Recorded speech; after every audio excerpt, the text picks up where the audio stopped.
You just realized your business needed to hire someone yesterday. How can you find amazing candidates fast? Easy. Just use Indeed. Stop struggling to get your job post seen on other job sites. With Indeed sponsored jobs, your post jumps to the top of the page for your relevant candidates, so you can reach the people you want faster. According to Indeed data, sponsored jobs posted directly on Indeed have 45% more applications than non-sponsored jobs. Don't wait any longer. Speed up your hiring right now with Indeed. And listeners of this show will get a $75 sponsored job credit to get your jobs more visibility at Indeed.com/kidsandfamily. Just go to Indeed.com/kidsandfamily right now and support our show by saying you heard about Indeed on this podcast. Terms and conditions apply. Hiring? Indeed is all you need. Are you ready to learn the 3 secrets to launching a successful podcast? Hi, I'm Bill, a recent client of the Podcast Mogul. If you've been thinking about starting a podcast but aren't sure where to begin, he's got you covered. He is hosting a free webinar where he will share the 3 secrets that can help you launch, grow, and monetize your podcast without any fancy equipment or technical headaches. Click the link in the show notes to save your spot now and let him help get your podcast off the ground.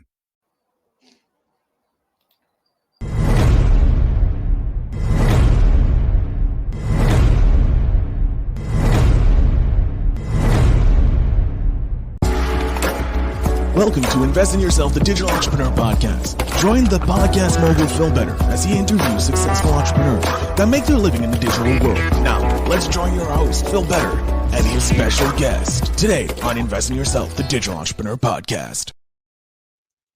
Gentlemen, welcome back to Invest in Yourself, the Digital Entrepreneur Podcast. I am, of course, your host with the most, Phil Better.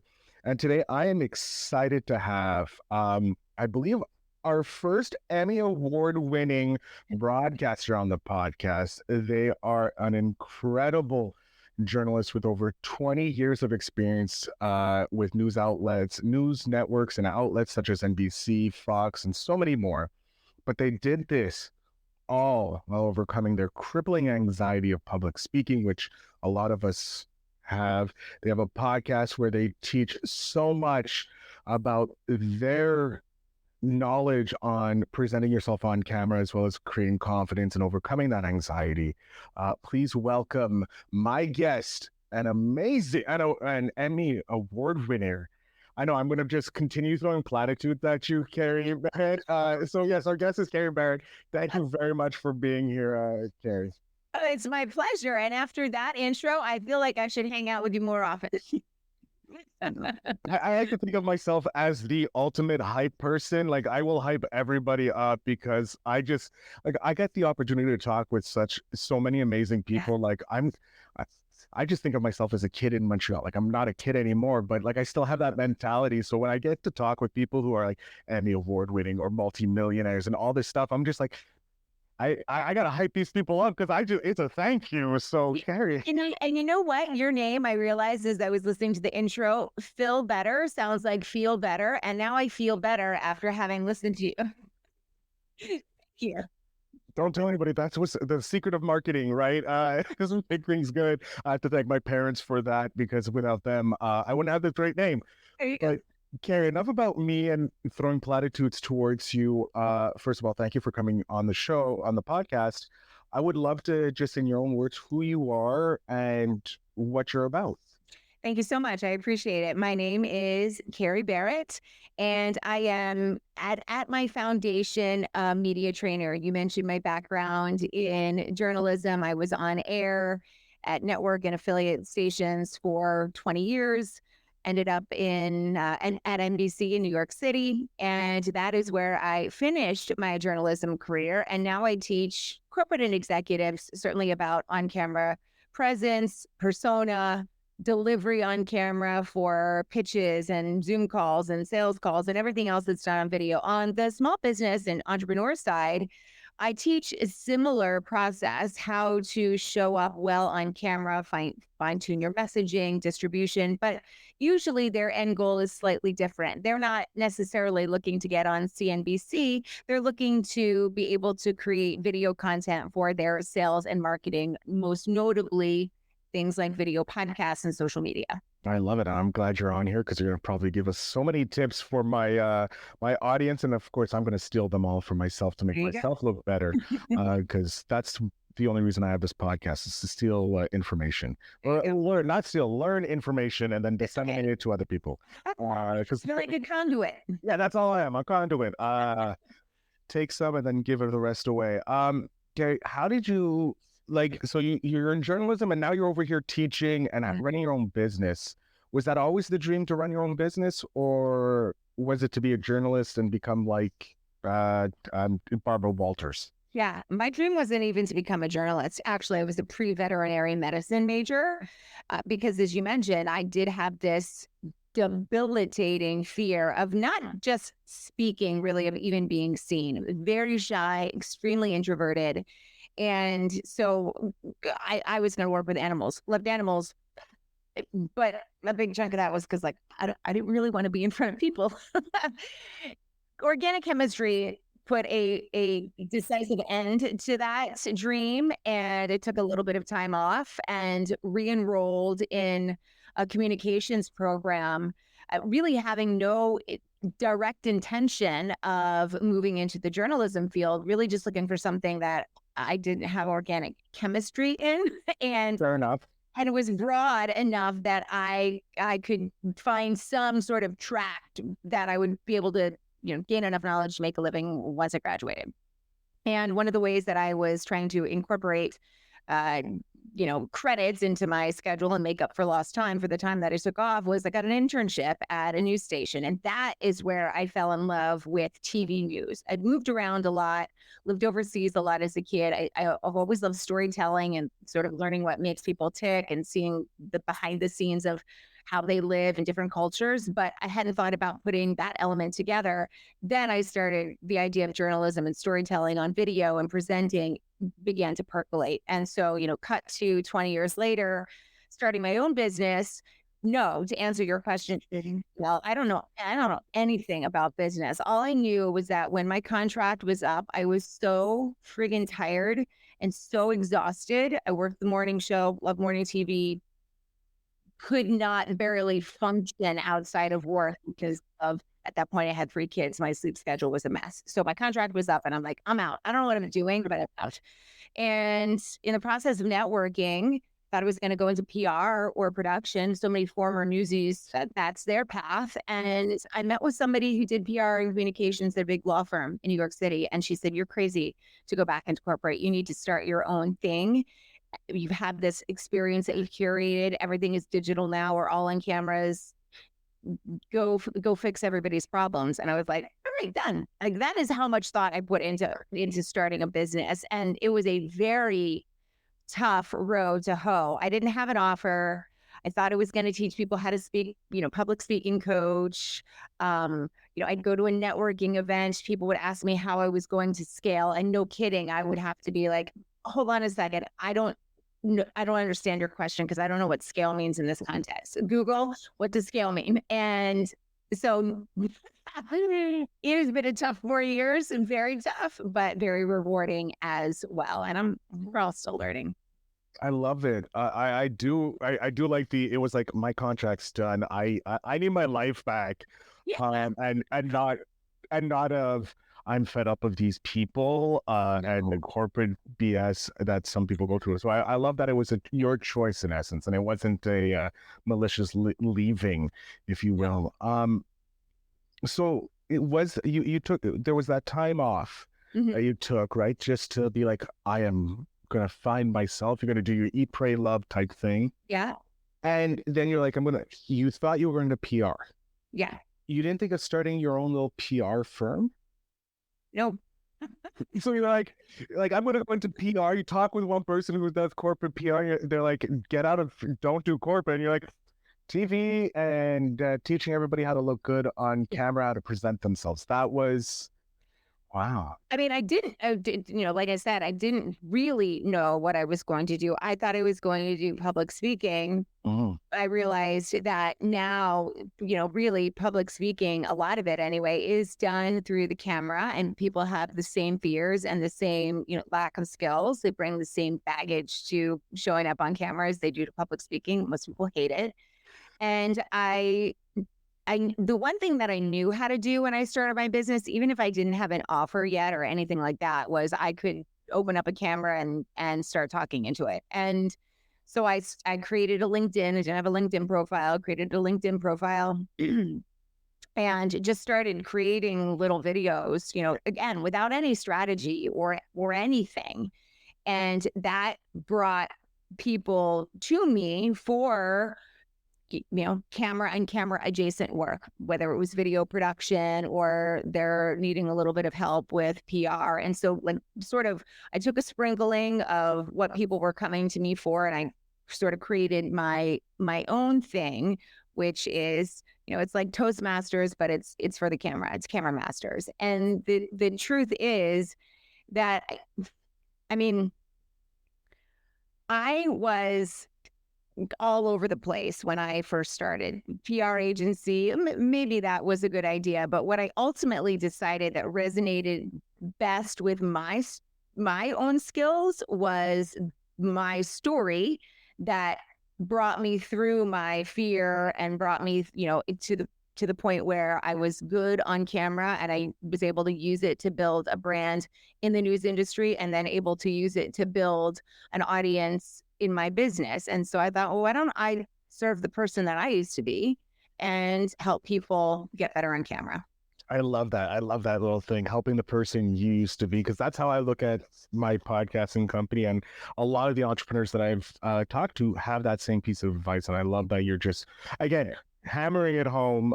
Once again, even a person who's 4 years into their journey versus a veteran of just mastering. And I have to say, I'm super jealous. You look like you're so poised. I'm over here jumping around, and I'm like just watching you, and I'm like, I need to be poised.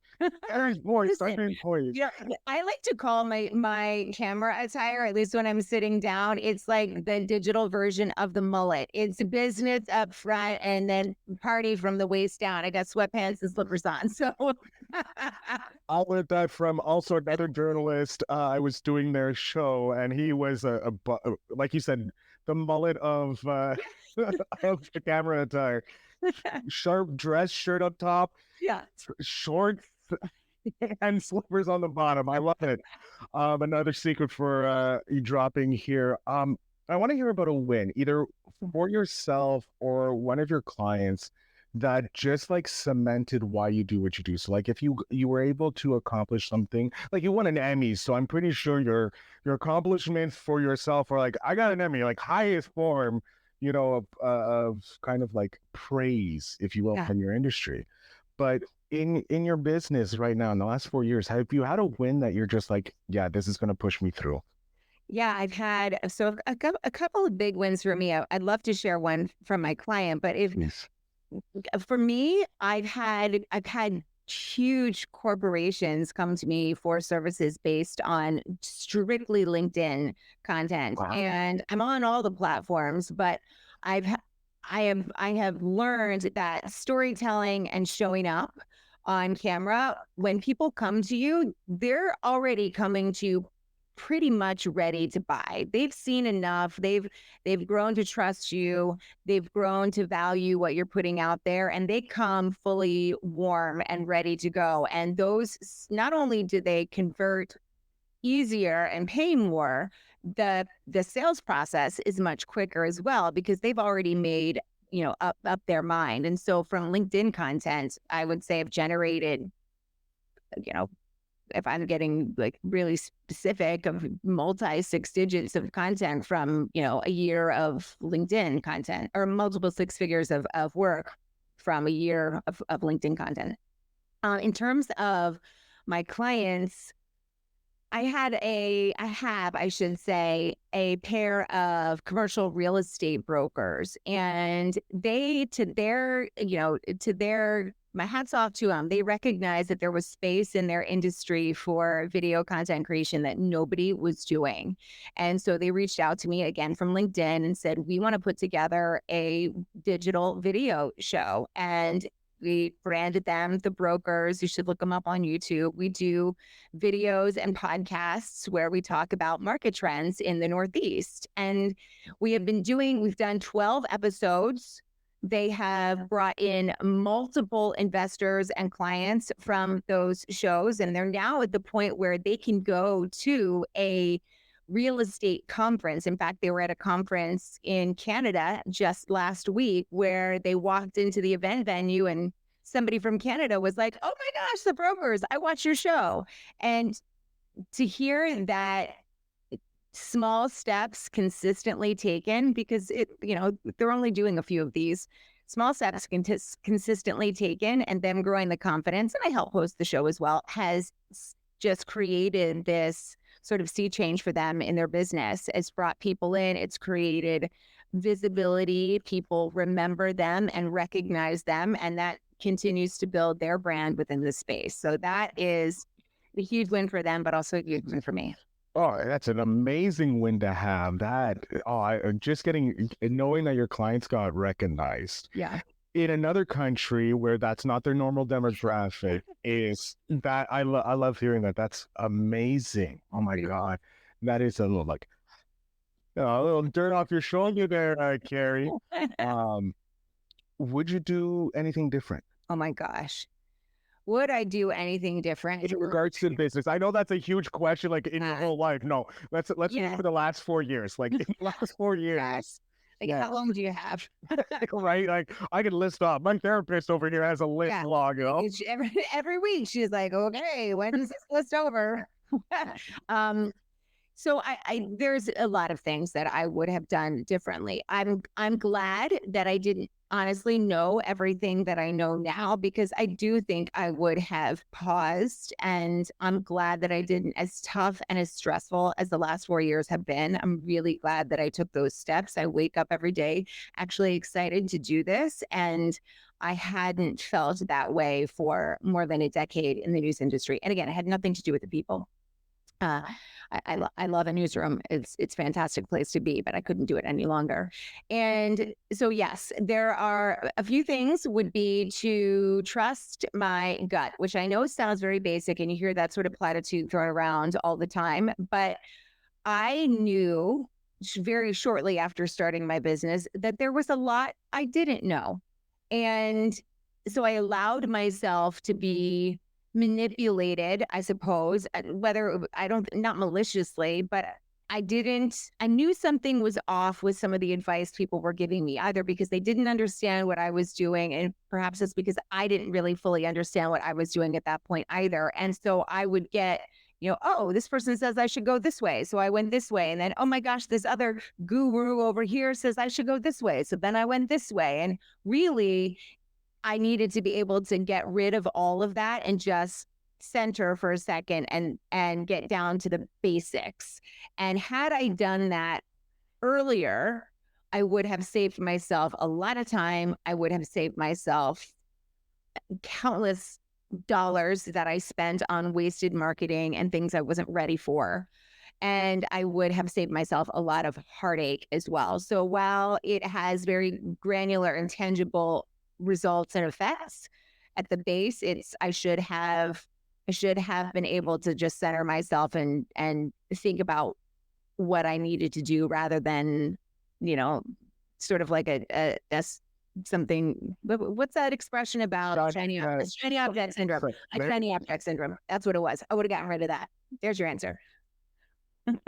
Yeah, I feel you there with the shiny object syndrome. It's just so enticing to see the results, and then you're like, oh, I can do that. If they can do it, I can do it, right? Yeah. And then you realize, no, there's a lot more work. Yeah. They made it sound so easy. Yeah.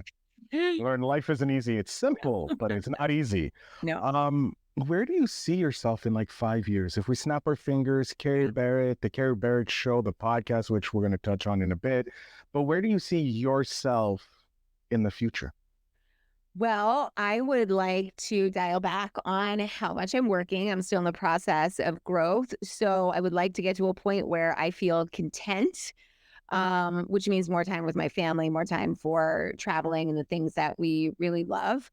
That's not really a core part of my nature. I tend to always to be looking for the next thing. So I'm hoping that I can get to that place. And I would like to have, I'm moving into a speaking arena. I'd like to have my speaking business going, as a revenue generator, as a revenue stream, not a separate speaking business, but part of my offers now. I'd like to have that going. And I would like to have my digital program for small business owners running robustly. I'm just getting ready to launch the second version of it. And I'm really focusing a lot on that in the coming year and the following. Mhm. I'm looking forward to that and staying in touch with you, seeing what you're having for that and see that growth. And hopefully I can see you go relaxing every once in a while, not, slamming down like Gary Vee, hustle. Yeah. Because you go hustle for a bit and then you need to remember you can't hustle forever. We're not machines. We do wear down, so we do need to take that break. And sometimes that break, then you jump back into hustle mode afterwards, right? You need to recharge the batteries. So I do want to see and hear about you traveling the world and speaking. I think that's a good speaking career cuts to both. But I want to get into maybe like your podcast. I want to talk to you about your podcast. I love podcasting. I haven't had the opportunity to listen to it because busy bee, but I do have it keyed up on my playlist. So after I can do some walking, I can listen to it. But why did you start a podcast? So I actually started a podcast way back when I first started my business. I did a marketing podcast with a friend of mine who runs a marketing agency. We were called the Mavens of Marketing. And it ended up not being exactly the right audience for me. Her audience and my audience just actually didn't really overlap all that much. She works with, medium-sized businesses. They're B2C and they are product oriented with a complicated sales cycle. I'm a coach. I work with executives. So you see the problem. Slightly different.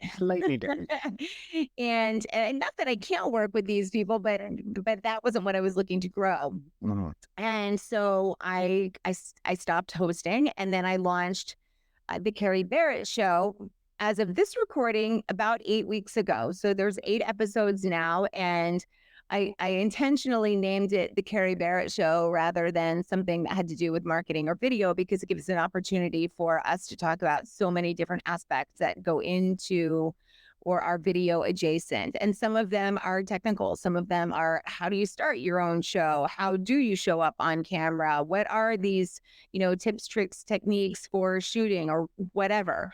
But there's also other elements that go into it that are of interest to entrepreneurs. For example, I just reported one today with somebody who is a branding expert for salespeople and talks to them about how to improve their sales efficiency as well. And so that's applicable to the audience. Confidence is applicable to the audience, storytelling, mindset.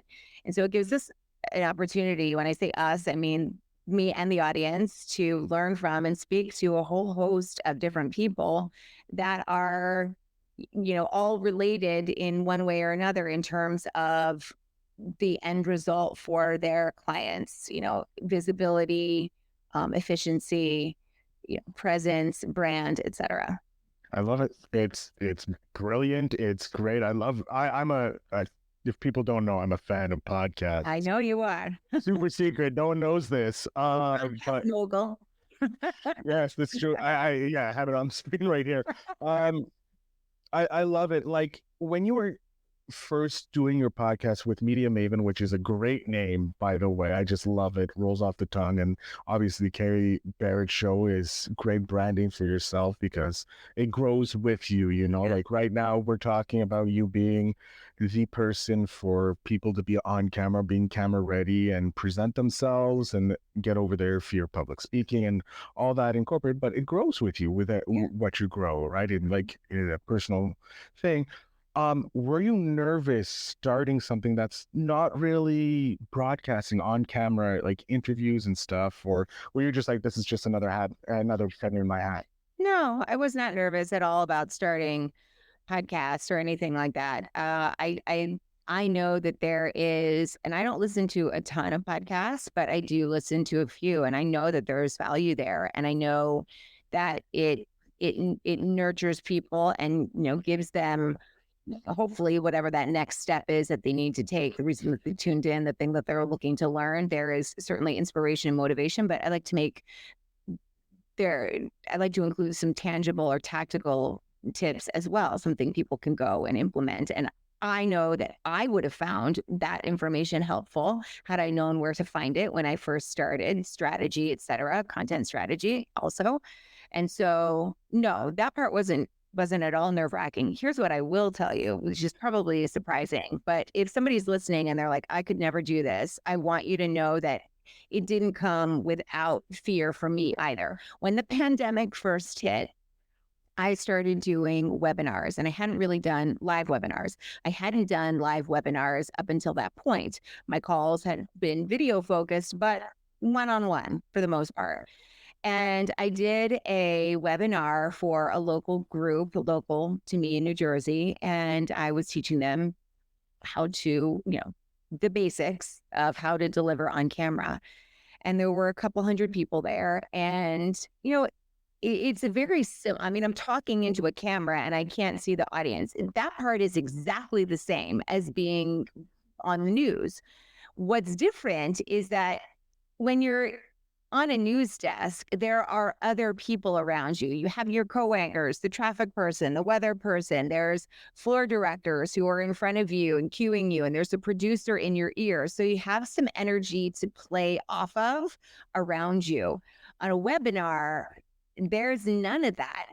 People are all muted. A lot of them have their cameras off. You can't even see whether they're paying attention or, for all flipping you the bird behind and you can't see it.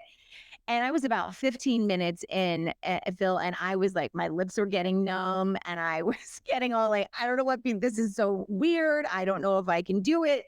I did it and it was very successful. But I want anyone listening to know that if it felt weird for me after being on camera for 20 years, it's not at all unusual for it to feel weird for you also. And it's not indicative of your skill or the audience's attention. It's just indicative of the fact that talking to a little black hole instead of, a face is different for a lot of us. And speaking, even if you're great at speaking on a stage, it doesn't necessarily translate to speaking on a camera because of what I just told you. You can't feed off the audience.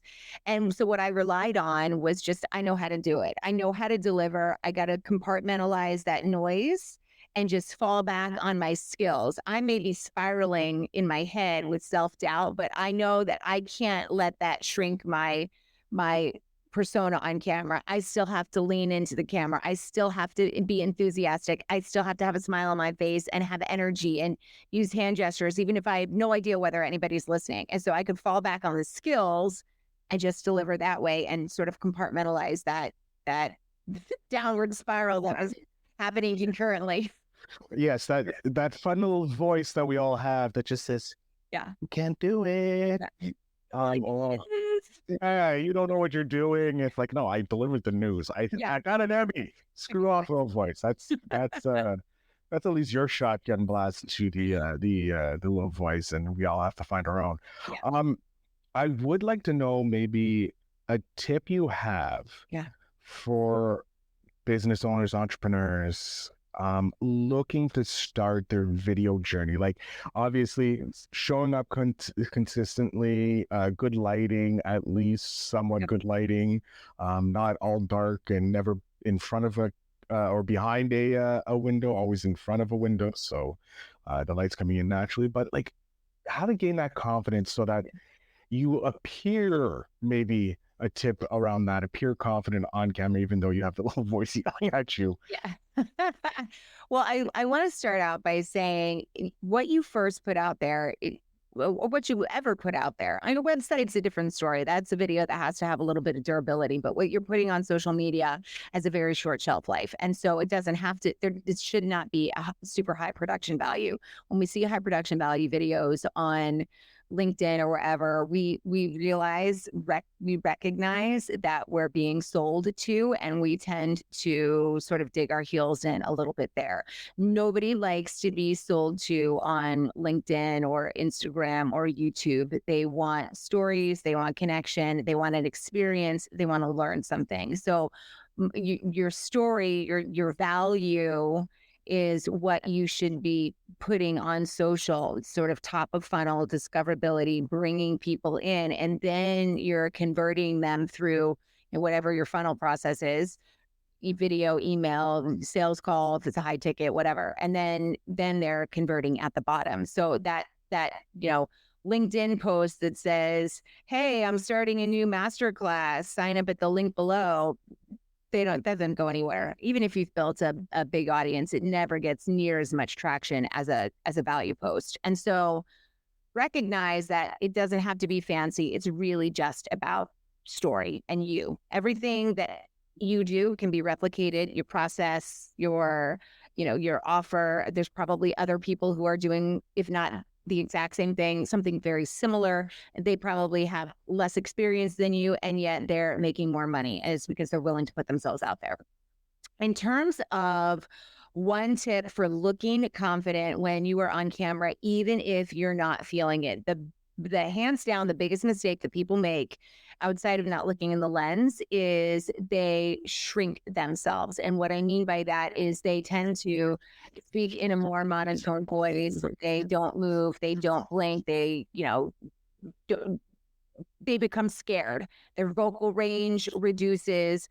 And it really goes back to our caveman brain, if I'm being honest, our lizard brain that sees the audience as a predator, and we don't want to go in front of them and make, big movements and loud noises, because then we attract the predator's attention to us. And our cave clansmen are now pissed off at us because we've attracted the predator. And so they kick us out and reject us. And now we have rejection and low status and a very likely painful death. So that's where all of that comes from. It's the same concept as public speaking. One way to counteract that is you got to compartmentalize that, and you've got to deliver to the camera with energy. And energy doesn't mean that you are like bouncing around or wildly gesticulating your hands or anything like that. It just means that you know that there are challenges to delivering to the camera and you are overcoming them. Aside from the fact that we get scared and we naturally shrink, you then have the lens. You have the cord that goes from the lens into the computer, and then that goes to wherever somebody else is watching it, and you have the microphone, and all of that degrades the presence. Plus, you have no context outside of this little box, right? The viewer can't see what's going on around you. You can't even 9 times out of 10 see the viewer. And it's taken a 3D person and put them into 2D. So there's a lot that you have to overcome aside from just up here, technically and physically, in order to appear confident. And the number one way to do that is to keep your energy up. And here's how I describe that.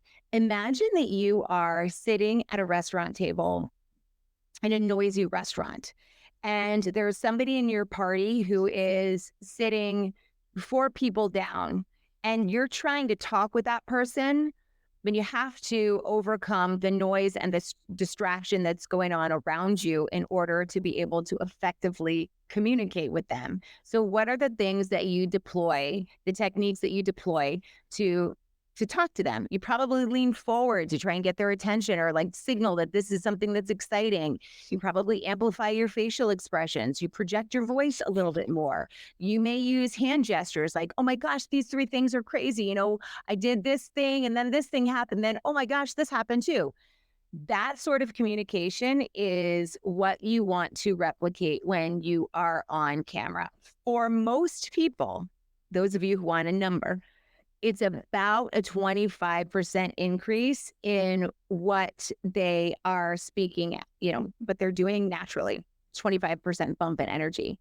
And what I suggest is sitting down, flipping open your camera on your phone and just riffing about something for 30 seconds. It doesn't have to be work related. It could be coffee or your annoying neighbor or whatever it is, and really, really get into it. And then go back and look and watch it. This is just for you. See if the energy that came through on the screen is the energy that you thought would come through on the screen, or that you thought it was the energy with which you delivered. And 9 times out of 10, it's not. It looks significantly reduced. And so work on that one thing. Just work on the energy until you feel like you have it down pat, and then move on to the next thing. As you were talking, you're shrinking. I'm like, okay, I'm going to sit up now, look into the lens. I'm like, damn, I'm failing here. But no, that's great advice for everybody, just to be more confident on camera. I love it. Thank you so much for that. We're coming to the end of the interview. I hate it because I'm pretty sure you got about 1,000 more stories to share with us, with many golden nuggets, since you're an expert of storytelling. But I want to flash back. I'm able to snap my fingers. Yeah. I have 10-year-old Kerry right here. You have one piece of advice that you can pass on to your younger self. What piece of advice are you giving yourself? What other people think of you is none of your business. And I say that with the recognition that I was very shy and introverted, and I was always seeking external validation. And that made part of my life very, very challenging. But I also recognize that it was coming through that challenge that brought me where I am today. So I would say that with sort of it doesn't matter, knowing that I'm still going to struggle with it. And ultimately it's going to be good for me because I'm going to learn from it, and I'm going to be able to teach other people from it as well.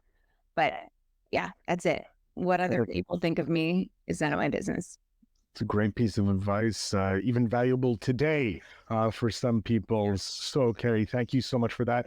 Pardon me. I'm going to jump off stage here. I'm going to let you have the last little bit. Tell my audience where they can find you, where they can listen to the podcast, where they can get your service, whatever you're offering. The floor is yours. I appreciate that. Thank you so much for having me, Phil. I do feel better. And if you are interested in learning a little bit more about how you can work with me, or you just like to subscribe to some of my content for valuable tips and tricks, I post almost daily on Instagram and weekly on YouTube. You can find me on both of them at I am Kerry Barrett, Kerry Barrett. And you will also find links to my free resources and my paid programs as well. Instagram and YouTube is where it's at. Thank you. Kerry, I can't thank you enough, and I appreciate you coming on the show and sharing your wisdom with my audience. Oh, my pleasure. Thank you for having me. So yes, thank you, Kerry. To my audience, as you well know, the links will be in the show notes down below to connect with Kerry. Make sure you check out her YouTube and social media so that you can take yourself from looking on camera to being a superstar like Kerry, not me. She's better at this than me. I just sound better. I have a nicer voice. That's all I got going. You have a very lovely, you have dulcet tones. The dulcet tones of Phil Better. There we go. I like it. It's the next podcast. I want to thank Kerry again for coming on the show, and you loyal listeners for listening. I hope you have enjoyed the show, and I thank you very much. And remember to always invest in yourself.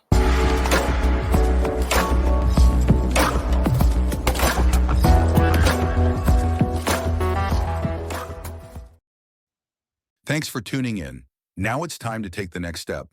When you're ready to dive deeper into how to launch, grow, and monetize your podcast, Phil's got something special for you. Join him for a free webinar where he'll reveal the 3 secrets that have helped countless entrepreneurs succeed in podcasting. Click the link in the show notes to save your spot, and let's turn your podcasting dreams into reality.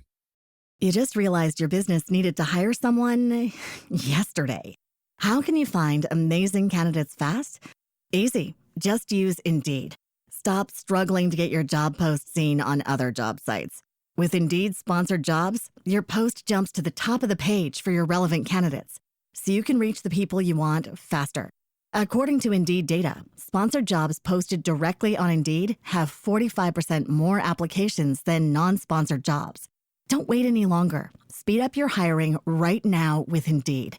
And listeners of this show will get a $75 sponsored job credit to get your jobs more visibility at Indeed.com/kidsandfamily. Just go to Indeed.com/kidsandfamily right now and support our show by saying you heard about Indeed on this podcast. Terms and conditions apply. Hiring? Indeed is all you need.